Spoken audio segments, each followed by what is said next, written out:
Yo guys, Blue Knots here, and welcome back to another video. Now today, I am back with another Quakes 6-week report video. Now, if you guys don't know what exactly this is, basically, this is a brand new kind of thing that I would do throughout the whole season, where I would do this every 6 weeks and give my reaction and kind of a report on how the Quakes are doing throughout that 6-week interval. We already gone through the first 6 week of the season. Of course, the Quakes already played 6 games, and my reaction to how the squad and how the team is playing right now is that it looks very similar to what happened last year. And when I say that this team does look very similar to how it is last year, that is not a good sign. And the reason why I said that is not a good sign is because last season it was an absolute disastrous season. I mean, last season we had so much problem with the squad, and it looks like this season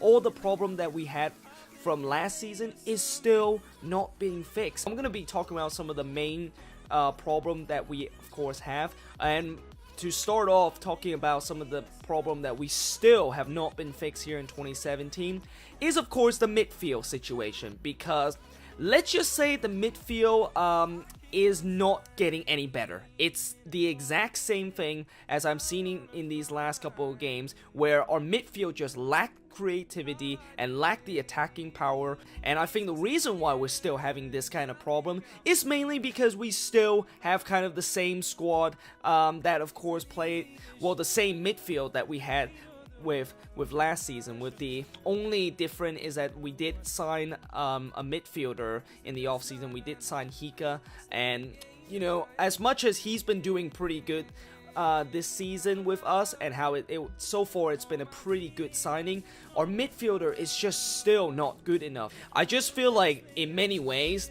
you know, I just cannot wait till the summer transfer window when we actually will spend some money. We'll spend some money on some DP and maybe some TAM signing. And I think for the DP that we will be signing, I said this back in the preseason, but I'm gonna say it again for this review. It has to be a midfielder. I mean, I know that we obviously have so much other problem on our starting 11 that needs to be addressed, and that if we bring in a designated player, it looks like it's probably going to be addressed, the problem. But I just think, since, you know, everybody knows the midfield is the most important part of the field or part of the pitch, and if you do not have a good functional midfield, I mean, you just cannot attack or even defend if you just, you know, have an absolute abysmal midfield. And that's what we have right now.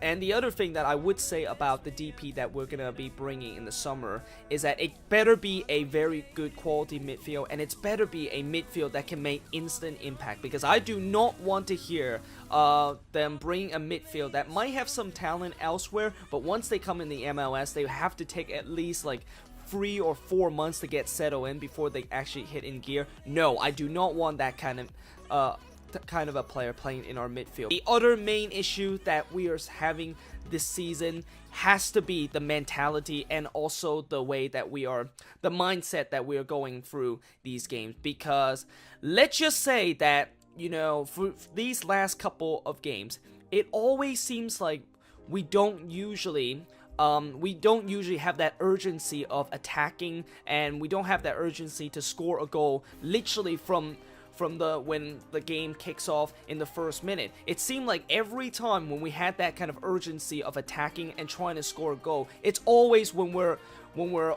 down either 1-0, 2-0, and we always tend to like have to rely on a very late goal like it has for these last 2 games. I just don't understand, why can't we have that kind of sense of urgency in the first minute? Why can our players just, you know, just immediately just attack, trying to score that goal? And if we do that, you know, if we do score a goal early on, at least now that kind of puts a little bit pressure off of our defense, of, you know, if they do concede a goal, at least we're not have to chase a game late in the game and trying to scrape a goal right late in the game. As much as I would say that this is kind of like a little bit on the player and how they need to have that kind of mindset, this also has to be a little bit on the manager too, because, you know, the manager are the one that is giving these players the team talks before and also at halftime.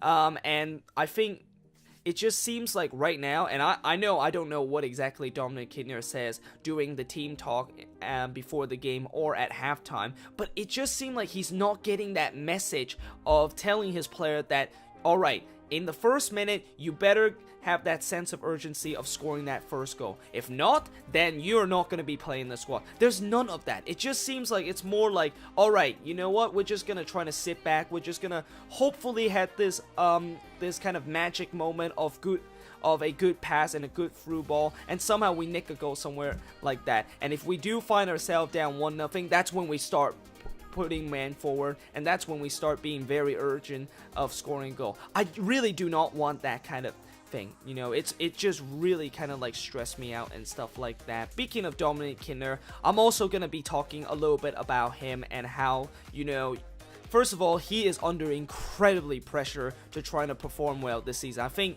in many ways, if he actually doesn't guide this team to the playoff this season, he will be getting sacked at the end of the season. And I'll tell you what, as of what I'm seeing right now and the way, you know, how he, of course, managed this team, I kind of have a feeling that he might not even be here at the end of the season, because the way that he's managed this team and the tactics he chooses and the player selection that he doing some of these games has been absolutely horrendous. I mean, the tactics that he's doing, the 4-4-2 flat formation that he's been sticking ever since 2014 is just, it's pretty much completely outdated. And the fact that, you know, this tactics that he's using, the other problem that I think he's also been having is that he doesn't have a plan B if this tactics doesn't work out so well. And when you do not have a plan B after your plan A has already like failed,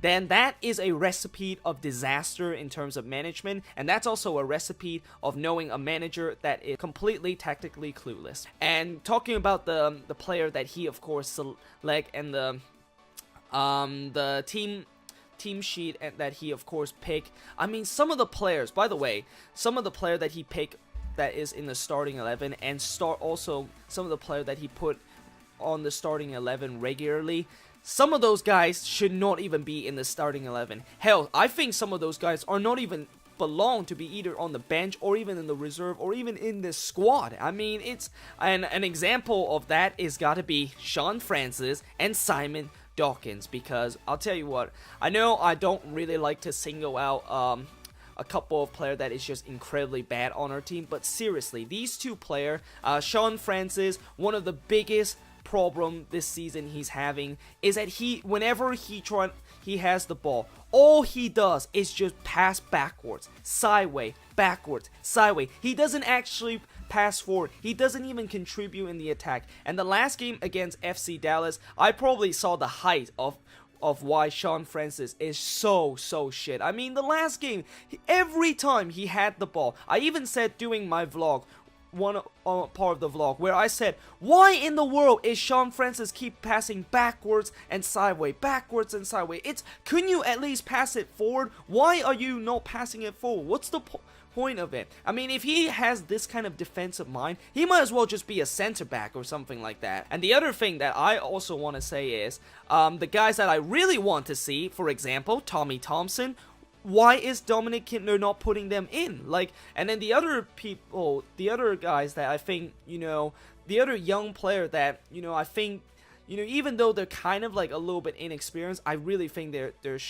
definitely ready to replace some of the guys that clearly do not be in the starting 11. I mean, where are they? Like, why are they not starting in the starting 11? I mean, I know they don't have a lot of game time in the starting 11, but since they probably have performed pretty well in the training ground, you might as well just put them onto the starting 11 and get rid of some of these guys that are clearly not performing well. But one of the other problems that we've been having this season is our inability to perform when we are away at Avaya Stadium. Like, it seemed like whenever we go on a road trip, it seemed like we always just doesn't perform very well. And I know in the MLS, a lot of teams that go on the road usually doesn't perform as well as they are at home. But at the same time, you know, you can't always just you can't just go on the road and expect every time you go on the road and expect to get absolutely nothing out of it. And this was actually the big problem last season, because last season we only had, what, 1 win on the road? That is ridiculous. 1 win out of 17 matches on the road. It's probably no wonder why we didn't really do very well. Even though, you know, last season I think we only lost like 2 or 3 games at home. You know, if you don't win on the road, you're going to put so much pressure trying to get 3 points at home. And I think that pressure that we're getting last season at home, you know, it was just way too much on it. And it would be way too much when you try to win all your game on the at home, but you try not to win some games on the road. That obviously is not the formula to go to the playoff, and it seemed like that's pretty much the formula that we are using right now to try to get the playoffs, and hopefully that will of course be changed. Now, of course, to be fair, I would say this about our road record this season. You know, we obviously only have 2 road games, so it's a little bit early to kind of, you know, judge on our road form this season. And the 2 games on the road trip that we gone to are facing against teams that are just really tough. I mean, we had to play, I know the first road game that we had to play was against Sporting KC, and that place is always very tough to get a result. And then of course we also went to Yankee Stadium to play NYCFC, and let me just say this, I mean, how in the world does NYCFC is still playing at Yankee Stadium? I mean, that football pitch is so bad in terms of the width and the length, and it's just clearly not fit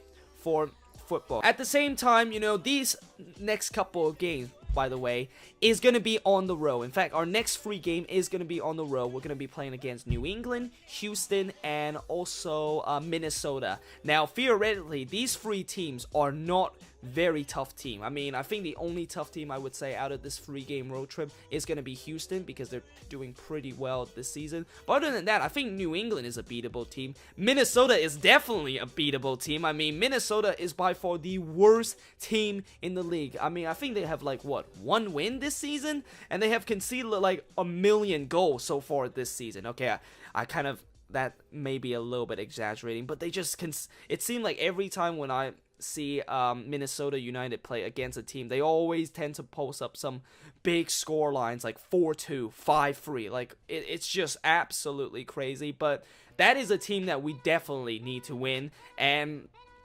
you know, this road trip, I'll tell you what, if we do not do well in this road trip, if we don't even get a win in this road trip, if we get like just like 3 or 4 points out of this road trip, boy, that is when I'm really concerned about the upcoming games in the road trip. Because if you can't even go on a road trip, an easy game road trip like we have these next couple of games, then I cannot imagine how are we gonna do when we do play against team like FC Dallas, Portland Timbers, who else, LA Galaxy on the road. I mean, those tough teams on the road is gonna be an absolute nightmare. And by the way, just to of course end this video, I will also mention about next upcoming free game after of course that free game road trip, because we actually, the next 6 game, we actually have like a free game road trip, which I just mentioned earlier, and we also have a free game homestand. Now the homestand all starts with a game against the Portland Timbers, which of course I will be attending that one,